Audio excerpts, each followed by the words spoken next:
17. november je dňom boja za slobodu a demokraciu, no netreba zabúdať ani na to, že tento dátum je v prvom rade Medzinárodným dňom študentstva. Ten si pripomenuli i študenti obchodnej akadémie v stredu 16. novembra v Dome kultúry slávnostnou akadémiou. Študenti ukázali svoju všestrannosť a talent. Na pódiu sa vo veľkom štýle spievalo i tancovalo. Obchodkári predviedli mnohé druhy tanca, od hip-hopu cez ľudový tanec, ktorý zastupoval súbor kopaničiar, až po nový druh tanca jump. Po slávnostnej akadémii nasledovala imatrikulácia prvákov, ktorú pripravili študenti 3. ročníka cestovného ruchu.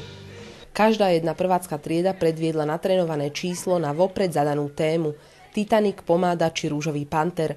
A odborná porota, zložená zo známych osobností, musela priznať, že všetci prváci sú hodní vstúpenia do študentského cechu.